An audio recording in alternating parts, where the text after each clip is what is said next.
I actually don't feel very safe with myself. Like, I don't feel like these things that I want for myself are achievable simply because I am who I am. Happy New Year. It's so good to see you again. Honestly, I wasn't going to do any of this for the first video, but then I thought about it and I'm like, it's the first video of the year. It's the first. Stop it, stop it, stop it, stop it. I know. It's giving. The last time you saw me, I was in like a studio production. I had a lot of fun making that video. So I guess I'm in my editor film girl era. I hope you like it, and I'm going to try to incorporate more of that going forward. This year I'm really just focused on being my most creative self because I got a lot of things that I sit on. Like, I write poems, I sing sometimes. I'm getting so much better at editing, and I get so many ideas that I just push aside because sometimes I think, oh man, no one actually wants to see that. But I don't care. Please let it be known right now. I'm telling myself and telling anyone so that you can check me in the future if you catch me ever being like, oh, what if people da da da. No, we don't care. We actually don't give a damn. Okay? I am doing this for me so that I can get better at all the creative disciplines that I want to get into. I'm a sensitive, self-aware saddie. Okay, I'm a baddie who's kind of sad sometimes, and baddie includes the guys too. Don't argue with me, argue with your fancy shoes. So we're all in this, and if you get it, then you get it. But like, I know firsthand how I perform, guys. There's things which I do that I'm just like, and I am very aware of the fact that these are things that have been happening for years and years. So it's behaviors, it's patterns, it's ways of thinking that are so stubborn. They just don't want to go. It makes it difficult for me to, set intentions, to plan, to have goals, because part of me just doesn't trust that Michi can be trusted. And so I asked my older sister, like, it wasn't a serious conversation. We're literally just, making breakfast, hanging out in the kitchen. I asked her, how do you trust yourself? And she answered immediately, you need to have a track record. And I was like, bet. And then I sat down with it and I'm thinking, yeah, that makes a lot of sense. But then what if I'm starting afresh? Like, what if I'm trying something for the first time? What if I am new to trying? How do I locate that sense of, I can trust you with this thing that matters to me because, you will achieve? We're just going to have a chat about how exactly we deal with that, because I'll also be very honest with you, it's gotten a lot better over the past year that I've actively had to confront this kind of thinking, this kind of challenge. When I was in school for the first time, I don't think I trusted myself very much because at the time I had no idea that I was dealing with certain mental things. Like, I didn't know. So sometimes I would set the intention for myself, girl, you're going to go to class every single day this week, and it just wouldn't happen. And simply because, I literally didn't have the energy to do those things, and I didn't have the resources to understand how to overcome that. I just knew that I can't count on Michi for majority of the things. Okay, the normal things that other people, they get up, they do things. It's like, whoo, Michi, I no man. It has to be a fight. Okay, and I can tell you that, hey, I'm gonna do this thing for you in January. It will happen in November. And this pattern continued until the first few months of 2023, like March, April, is when I really just sat down and I was like, okay, as a matter of fact, I can't live my life like this. We are not going to live this way, and I'm not going to have this relationship with myself. And that's when, I became consistent with YouTube. I became consistent with other goals that I had set for myself. and things just started to work out. So, in investigating those events and how those things happened, I think there's mainly two things that I can attribute this kind of improvement, this kind of self development to. And the first one is trusting in something bigger than yourself. If you have God, if you have religion, then 65% of the work is done.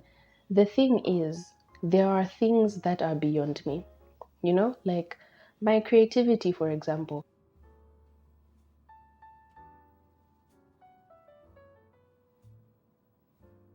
I don't exactly have a say in the matter. I am just a creative person, right? So whether or not I decide to upload videos, I'm still going to be this creative person. And so I can trust that in the event that I do decide to sit down and actually use this big head of mine to produce something, that thing that's bigger than me is just there. I don't have to, worry about whether or not I have access to it today, because it just is. You just go about day to day knowing that your source of energy, your source of strength, your source of light is consistent.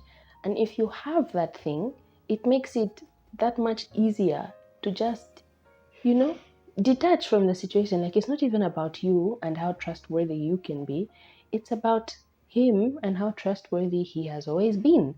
So that's the first thing when it comes to developing self trust. It's like you trust in something bigger than yourself, and that big thing instills a trust in you, and it sort of creates the track record for you. You just find yourself, you are going, you are going, you are going. You don't even know you had the strength. I didn't know I had the energy to make a video every single week, but and yeah, and the second thing when it comes to relearning or learning for the first time how to trust yourself is to not even focus on trust. I think the main thing, what it really is like self love, and the kind of love that acts. You can care about yourself and you're just saying, oh, baby girl, let me take care of you. Oh, da da da da da da. You're my friend, blah, blah, blah, blah, blah. But if you're not putting in the actions, you are wasting everybody's time. Everyone, well, we don't care for your stories. Start acting now. And you will find that in doing these loving things for yourself, for your future, for the people around you, you just become more dependable. And that doesn't just happen on its own. It's like you spend a lot of time trying to love on yourself, trying to love on other people, trying to love on your future. And along the way, you find trust. Bada bing, bada boom. And you maintain it by continuing to act. It's not something that once you realize that, oh, I'm consistent, you let the ball drop. No, and I get it, it's long, but we keep it pushing. So those are the things that have really helped me. It's believing in something bigger than myself and acting from a place of self-love. And, trust will find you on the way.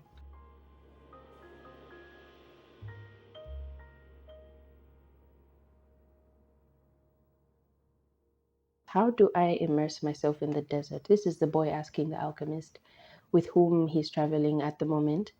And the alchemist responds, listen to your heart. It knows all things because it came from the soul of the world, and it will one day return there.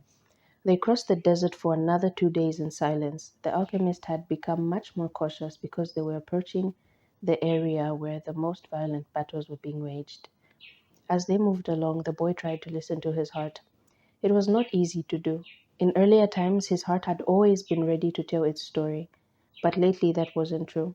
There had been times when his heart spent hours telling of its sadness, and at other times it became so emotional over the desert sunrise that the boy had to hide his tears. His heart beat fastest when it spoke to the boy of treasure, and more slowly when the boy stared entranced at the endless horizons of the desert. But his heart was never quiet, even when the boy and the alchemist had fallen into silence. Why do we have to listen to our hearts? The boy asked when they had made camp that day. Because wherever your heart is, that is where you'll find your treasure. But my heart is agitated, the boy said. It has its dreams, it gets emotional, and it's become passionate over a woman of the desert. It asks things of me, and it keeps me from sleeping many nights when I'm thinking about her. Well, that's good. Your heart is alive. Keep listening to what it has to say. During the next 3 days, the two travelers passed by a number of armed tribesmen and saw others on the horizon. The boy's heart began to speak of fear. It told him stories it had heard from the soul of the world, stories of men who sought to find their treasure and never succeeded. Sometimes it frightened the boy with the idea that he might not find his treasure, or that he might die there in the desert. And at other times it taught the boy that it was satisfied. It had found love and riches. My heart is a traitor, the boy said to the alchemist when they had paused to rest the horses. It doesn't want me to go on.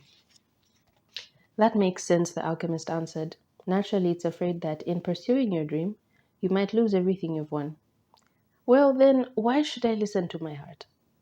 The alchemist answered, because you will never again be able to keep it quiet.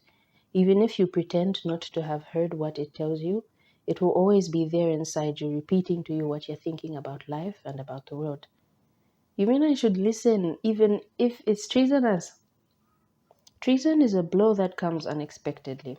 If you know your heart well, it will never be able to do that to you because you know its dreams and wishes and you will know how to deal with them. You will never be able to escape from your heart, so it's better to listen to what it has to say. That way, you will never have to fear an unanticipated blow. The boy continued to listen to his heart as they crossed the desert. He came to understand its dodges and tricks and to accept it as it was. He lost his fear and forgot about his need to go back to the oasis because one afternoon his heart told him that it was happy. Even though I complain sometimes, it said, it's because I'm the heart of a person and people's hearts are that way. People are afraid to pursue their most important dreams because they feel they don't deserve them or that they'll be unable to achieve them. We, their hearts, become fearful just thinking of loved ones who go away forever, or of moments that could have been good but weren't, or of treasures that might have been found, but were forever hidden in the sands. Because when these things happen, we suffer terribly. My heart is afraid that it will have to suffer, the boy told the alchemist one night as they looked up at the moonless sky. Tell your heart that the fear of suffering is worse than the suffering itself, and that no heart has ever suffered when it goes in search of its dreams, because every second of the search is a second's encounter with God and with eternity.